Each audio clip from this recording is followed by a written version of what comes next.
त्र्यंबकेश्वर ज्योतिर्लिंग की कथा अत्यंत पावन और श्रद्धा से भरी हुई है। यह न केवल भगवान शिव के 12 ज्योतिर्लिंगों में से एक है, बल्कि गौतम ऋषि की भक्ति और गंगा माता की धरती पर आगमन की अद्भुत गाथा भी है।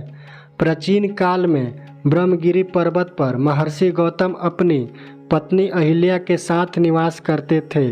एक समय वहाँ भयंकर अकाल पड़ा, जिससे चारों ओर त्राहि त्राहि मच गई। जीव जंतु और ऋषि मुनि प्यास से व्याकुल होने लगे। गौतम ऋषि ने अपनी तपस्या के बल पर वरुण देव को प्रसन्न किया और एक ऐसा गड्ढा, जिसे अक्षय जल स्रोत कहा जाता है, उसने प्राप्त किया जो कभी नहीं सूखता था। उन्होंने वहां धान बोया और सभी ऋषियों के लिए अन्न जल की व्यवस्था की। जब अन्य ऋषियों ने गौतम ऋषि की कृति देखी तो उनके मन में ईर्ष्या उत्पन्न हो गई। उन्होंने गौतम ऋषि को नीचा दिखाने के लिए भगवान गणेश की आराधना की। जब गणेश जी प्रकट हुए तो ऋषियों ने उनसे वरदान मांगा कि वे किसी भी तरह गौतम ऋषि को इस आश्रम से बाहर निकाल दें। श्री गणेश जी ने उन्हें समझाया कि ऐसा करना अनुचित है, पर ऋषियों के हट के आगे गणेश जी को उनकी बात मानना पड़ा। एक दिन गणेश जी ने एक दुर्बल और मरणासन गाय का रूप धारण किया और गौतम ऋषि के खेत में चरने लगे। गौतम ऋषि ने उस गाय को खेत से बाहर निकालने के लिए हाथ में एक कोमल तिनका लेकर उसे धीरे से छुआ। स्पर्श मात्र से ही वह मायावी गाय वहीं गिर पड़ी और उसने प्राण त्याग दिए। वहां छिपे हुए ऋषियों ने तुरंत बाहर आकर चिल्लाना शुरू कर दिया कि गौतम ऋषि ने गौ हत्या का महापाप किया है। आश्रम से निकाल दिया गया और समाज से बहिष्कृत कर दिया गया। गौतम ऋषि इस पाप के प्रायश्चित के लिए व्याकुल हो उठे।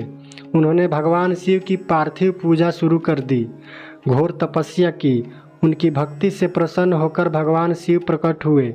शिवजी ने गौतम ऋषि को बताया, हे गौतम, आप निष्पाप हैं। यह सब उन ईर्ष्यालुओं ऋषियों का षड्यंत्र था, लेकिन दयालु गौतम ऋषि ने उन सभी ऋषियों को क्षमा कर दिया और भगवान शिव से प्रार्थना की कि वे उन्हें पवित्र करने के लिए अपनी जटाओं से माता गंगा को वहां मुक्त करें।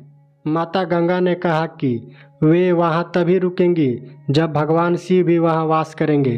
तब भगवान शिव वहां त्र्यंबकेश्वर यानी 3 नेत्र वाले रूप में विराजमान हो गए। माता गंगा वहां गोदावरी नदी के रूप में प्रकट हुई, जिससे गौतम ऋषि का पाप, जो वास्तव में था ही नहीं, वह धुल गया।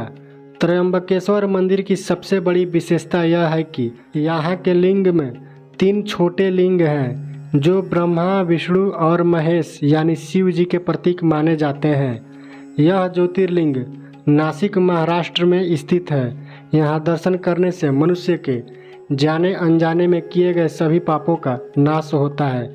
यहाँ काल सर्प दोष और पितृ दोष की शांति के लिए विशेष पूजा की जाती है।